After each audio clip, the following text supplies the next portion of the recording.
Buenas tardes, bienvenidos a todos a Politeia Online.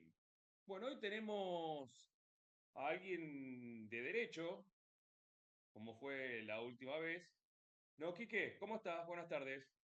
Muy bien, muy bien. Y ansioso por escuchar acá al doctor Cruz. Bien, perfecto. Eh, Estamos con una persona de derecho, como bien dije antes, que estuvo trabajando como miembro del Tribunal de Enjuiciamiento del Ministerio de Defensa en la época de Macri y después cuando entró el expresidente Fernández, entró como titular de la UIF. Así que lo estamos presentando a Carlos Cruz. Carlos, ¿cómo estás? Buenas tardes. Bien, buenas tardes, muchas gracias por la invitación, muchas gracias. Bien, No, gracias a vos por estar con nosotros. perfecto. Carlos, nosotros solemos empezar las entrevistas entrando más que nada por cómo comenzás en el área del derecho. Eh, Después de la Bien, facultad, ¿cómo empieza tu carrera? sí, yo, bueno, cursé Derecho en la Universidad de Buenos Aires, me recibí, tan pronto como me recibí, empecé los trabajos para mi tesis, que fue sobre cuestiones vinculadas con la delincuencia económica, y después de que me recibí, me dediqué, excepto el cargo en la UIF, siempre a la actividad profesional privada. Siempre trabajé en el campo de los delitos económicos. Soy hace 30, más de 30 años, profesor de delitos económicos en la UBA y en otras universidades del país. Y desarrollé todos mis estudios en torno a la delincuencia económica, que es un tema que siempre me interesó, que me parece que es importante porque tiene que ver este tipo de delincuencia con las lesiones más graves para la economía argentina. Y en ese sentido también tiene que ver con una práctica profesional social solidaria. Sos docente también, ¿no? Eh, ¿Cómo? Sos docente también, ¿no?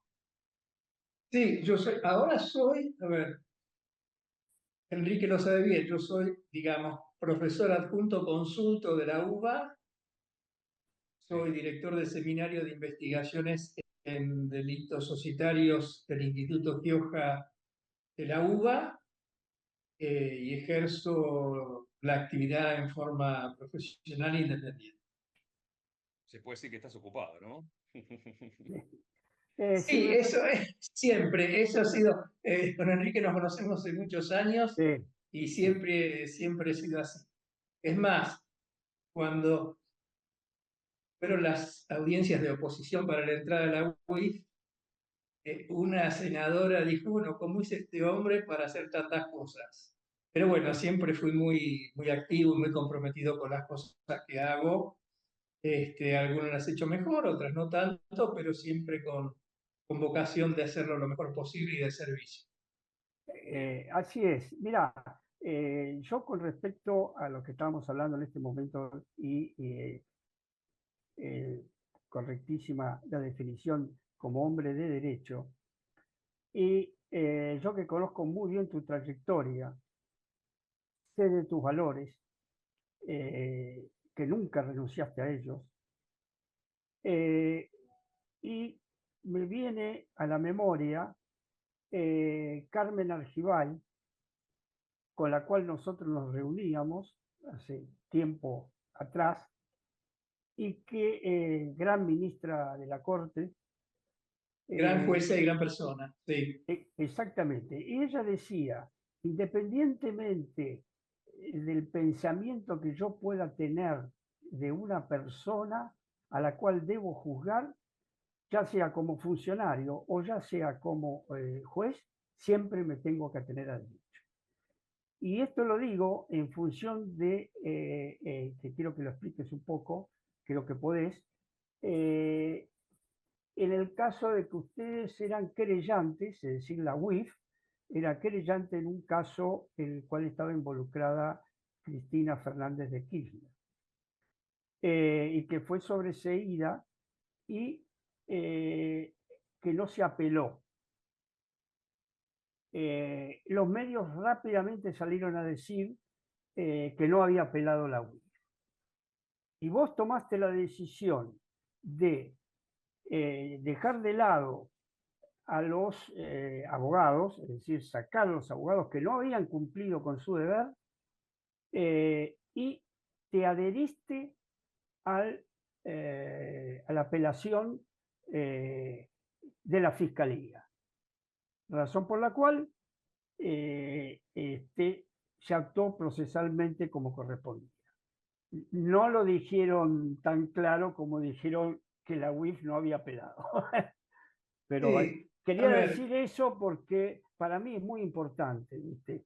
El tema de actuar conforme a derecho. a ver, siempre la función del Estado tiene cierto nivel de complejidad, en algunos organismos más que en otros. La UIF es un organismo atravesado por cuestiones nacionales e internacionales, maneja mucha información reservada de tipo financiero y entonces está sometido a muchas presiones y muchos cruces y muchas operaciones. De hecho, yo como también tengo alguna experiencia en la actividad privada, las operaciones de prensa, yo las respeto, pero conozco cuáles son las lógicas y este es un lugar común. Muchas veces los abogados seguimos una causa por los medios y cuando nos toca intervenir en esa causa no tenía nada que ver con lo que los medios estaban diciendo, ¿no? Y de la misma manera, uno está interviniendo en una causa, pasan determinadas cosas y los medios dicen otras. Esto especialmente cuando son hechos vinculados con cuestiones de índole política o que involucra aspectos económicos. Yo la verdad que en el organismo me manejé con mucho criterio y mucha libertad. Yo lo dije el primer día, el presidente Fernández, en oportunidad de la apertura de sesiones, había marcado los lineamientos de su gobierno y eso fue lo que yo tuve presente en todo momento. Y no, los que a mí me conocen saben que pueden venir a hablar conmigo, que yo los voy a escuchar a todos, pero voy a actuar de acuerdo con mi criterio y siempre he sido una persona muy independiente. Me viene a la cabeza, me tocó presidir varios tribunales de ética. Presidí el Tribunal de Ética del Tribunal Fiscal de la Nación, presidí durante muchos años el Tribunal de Enjuiciamiento de Fiscales y Defensores Oficiales, en un caso propuesto por el Poder Ejecutivo y en otro caso propuesto por el SIN, de la Confederación de Universidades, y también integré y presidí en su momento la Sala Tercera del Tribunal de Ética del Colegio Público de Abogados, elegido por mis pares. Entonces digo, independientemente de la actividad profesional privada que queda un poco más acotada, estos cargos han tenido más trascendencia pública o política y todos saben, digamos, cuáles son mis parámetros de trabajo. En los casos en que, también una cosa que marcó esto, ¿no? Era un lugar común en la gestión de la UIF, que ocurrió con la gestión anterior, que a los 2 días de empezar la gestión se había despedido 50, 70 personas. Yo no hice esto, también me valió críticas, y a la gente que separamos fue en general les hicimos sumario, y por no hacer bien el trabajo. Después yo estoy acostumbrado a trabajar con gente de distintas líneas políticas y si son de buena fe se puede trabajar bien.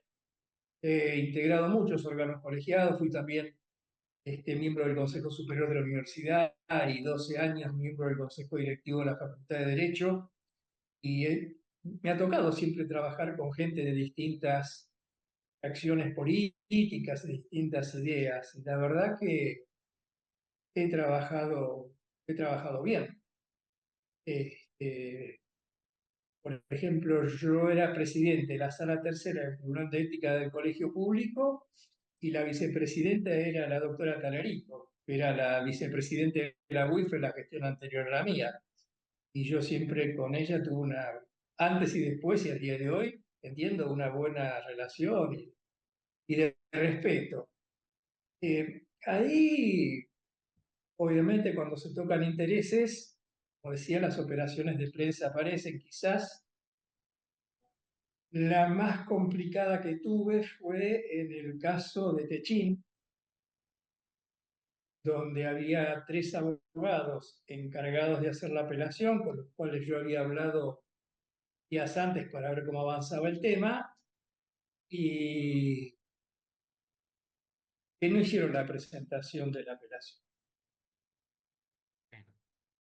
Eso hizo que yo inmediatamente abriera sumario a los 3, los desvinculé del organismo, y ahí cometieron un error porque se pensaron, yo creo que estas personas fueron inducidas a esto, a no apelar, pensaron que de esa manera se terminaba la causa.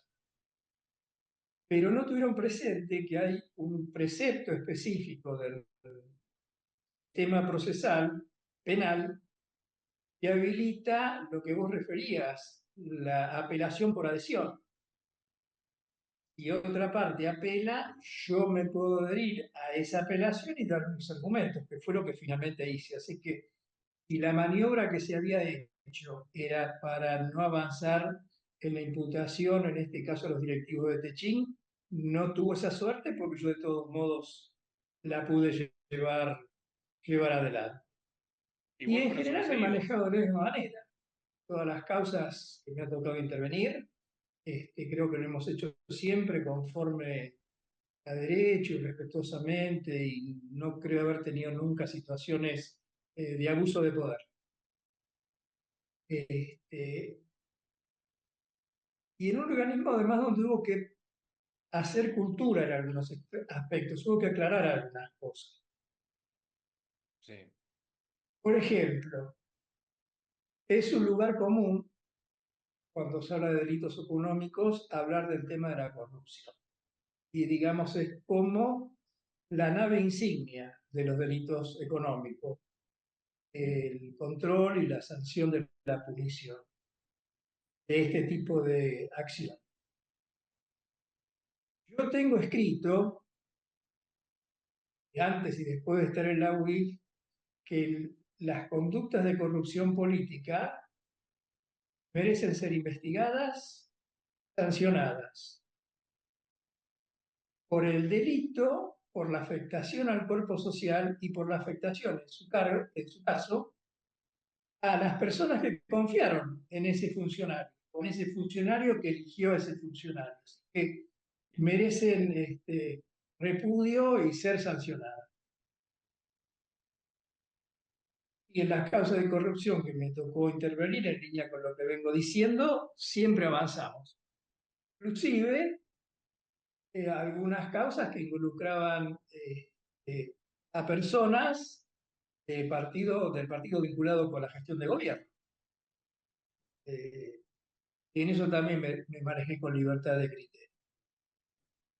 Pero ¿qué pasa con la corrupción? Yo a veces digo, ¿de qué no hablamos cuando hablamos de ciertas cosas? O cómo instalamos temas para no hablar de otros.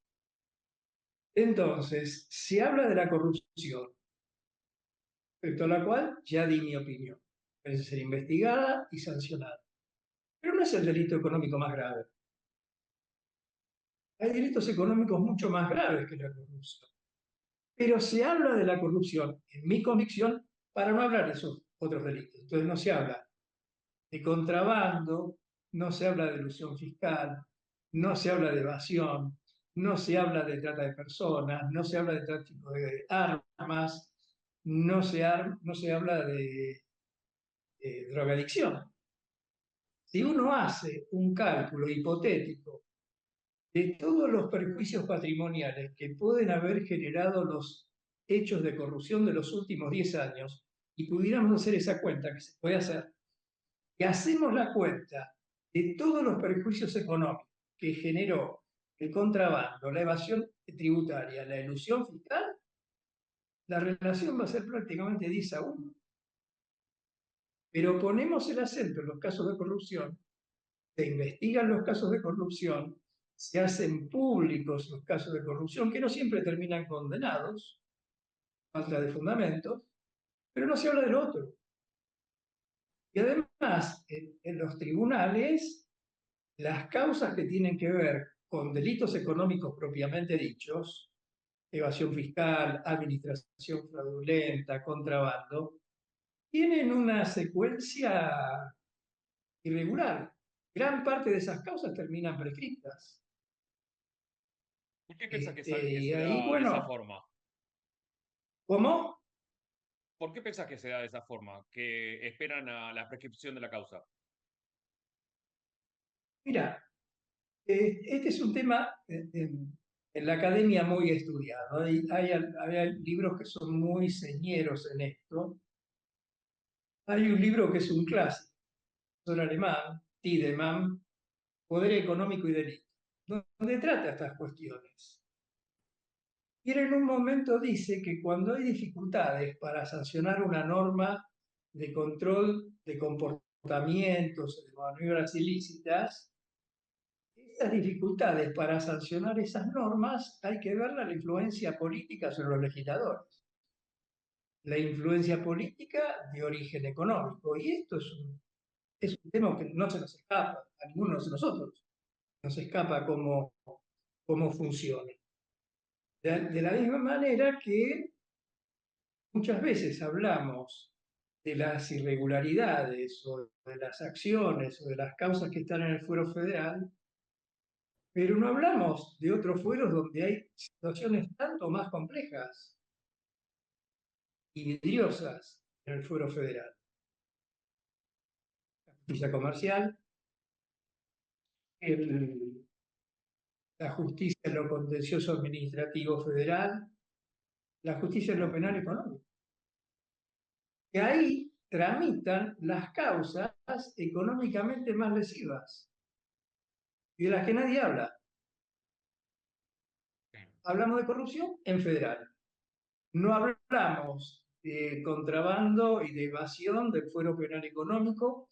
No hablamos de las quiebras fraudulentas en el fuero comercial. No hablamos de los incumplimientos en el control por parte de los organismos que fiscalizan comportamientos delictivos que tienen que ver con la economía. Sí, digamos que cuando se mete Entonces, la política hay en el un medio, sistema, ahí empieza a variar. ¿cómo? Que digamos que ¿Cómo? cuando deja haber división de poderes es ahí cuando la política tiene más influencia, ¿no? Sí, a ver, la política siempre tiene influencia, esto es, no me voy a remontar más allá de los romanos, pero Sí, bueno. siempre tiene influencia, ¿no? También a veces pongo un ejemplo, los que trabajamos en delitos económicos muchas veces, y yo lo hice durante muchos años, tomaba como punto de referencia la ley Sherman de Estados Unidos, que fue una ley de 1890 en medio de una crisis en Norteamérica que preanunciaba la crisis de 1930. Era una crisis derivada del sistema de concentración económica. Porque ¿qué fue lo que pasó? Esto, el análisis lo voy a dividir en 2 o 3 partes. El modelo que describe Adam Smith en su obra La naturaleza y la causa de la riqueza de las naciones, que publica en 1776, en medio de plena revolución industrial. En ese libro, Smith dice que dejando fluir libremente las fuerzas de mercado, eso iba a generar equiparación e iba a evitar abusos de poder económico, iba a permitir la competencia. Este diseño teórico y optimista lo refleja en la metáfora mística de la mano invisible. De 1776 a 1890 hubo un desfasaje entre el postulado teórico y la realidad. Porque la realidad en 1890 en los países industriales no era de plena competencia, sino de concentración del economía. Y esto es lo que se da en Estados Unidos, en Alemania, a fines del siglo XIX.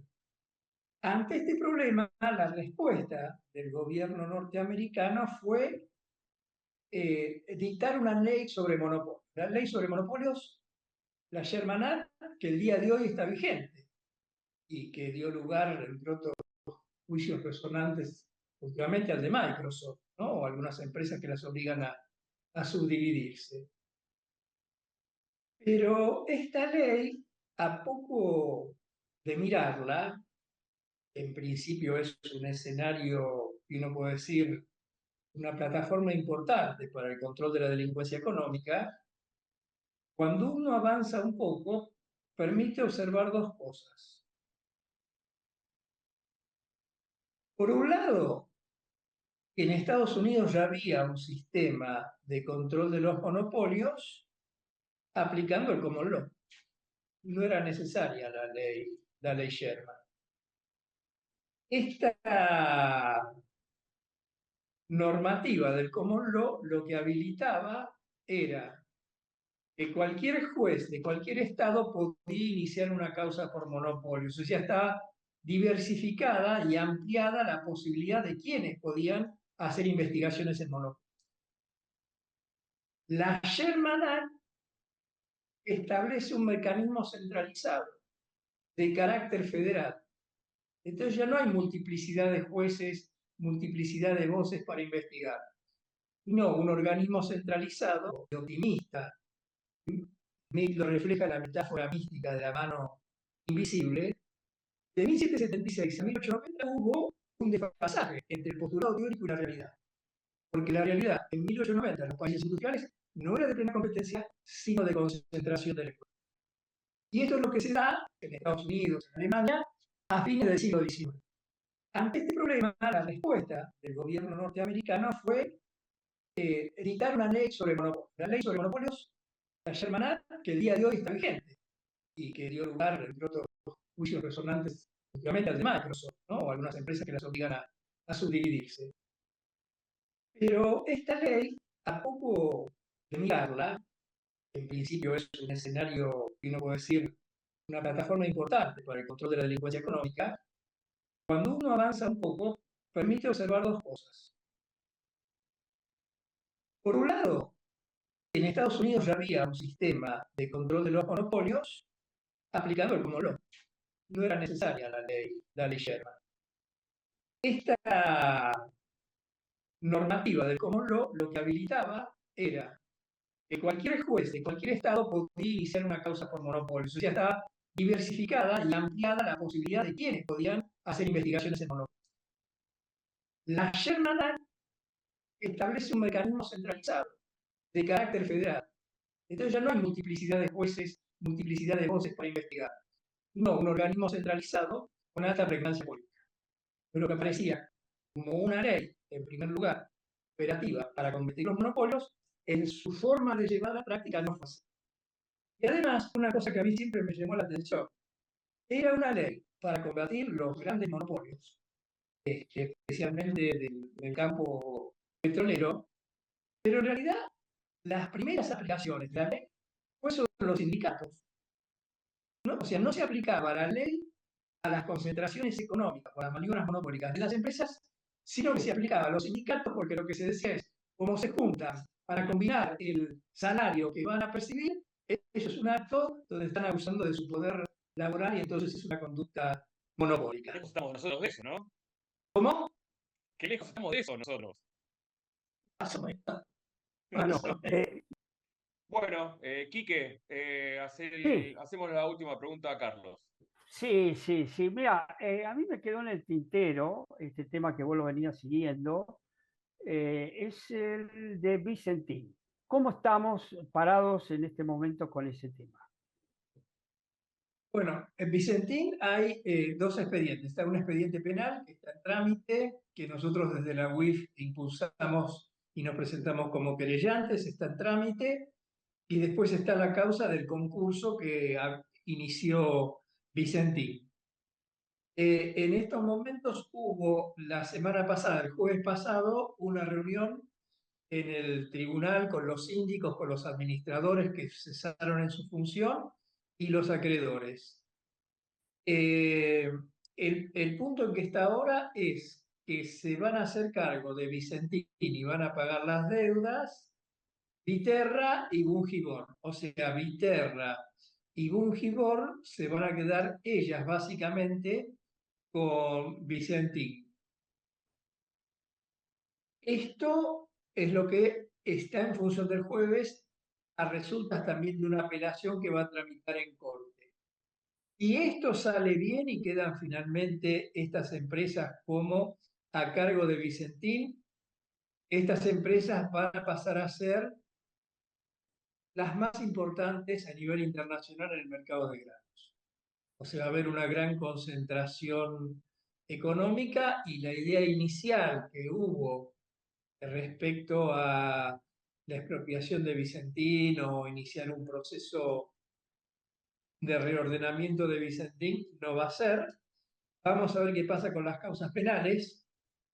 Ahí hay varias medidas cautelares sobre bienes dictadas, algunas pedidas por la UIF durante mi gestión. Y bueno, si no hay modificaciones en la Corte, Bunge y Viterra se quedan con Vicentín. Y la Bueno, causa penal habrá responsabilidad por lo menos para los directivos, porque ahí hubo, lo que nosotros imputamos fue balance falso, evasión tributaria, lavado de dinero, mm, porque hubo dinero que entró por operaciones de Vicentín que no se sabe dónde. La, digamos, la, la investigación ha apuntado que es el dinero que se ha lavado. Ok. Bueno, nos quedamos ya sin tiempo. La verdad que fue una clase que tuvimos de tu parte. En algún momento te Un vamos a volver gusto, a llamar para seguir con estos un temas que gusto, son muy interesantes. un No gusto. sé cómo lo viste, Quique, vos también, de tu lado. sí, excelente. Siempre es un gusto escucharlo y tomar un cafecito con él y charlar. Sí. También, también, también. Bueno, Bueno, Bueno, gran muchas tema un gracias, fuerte abrazo. Hernán. nuevamente. Gracias a vos. Muchas gracias, Y Enrique. Y seguimos en contacto, como siempre. Gracias por la perfecto. invitación. No, por favor. Gracias por la A vos. invitación, porque es una Gracias a vos. oportunidad, por lo menos, para compartir algunas cuestiones y siempre someterlas a revisión. Así es. Un Así gusto. es. Que anden Bueno, bien. nos vemos en la próxima charla de Politea Online. No se olviden de hacerle clic en la campanita, así nos siguen. Así que nos vemos en la próxima. Chao. Bueno, gracias, Hasta Hernán. luego. Gracias, Enrique. Hasta Gracias, luego. Carlos. Te mando un abrazo grande.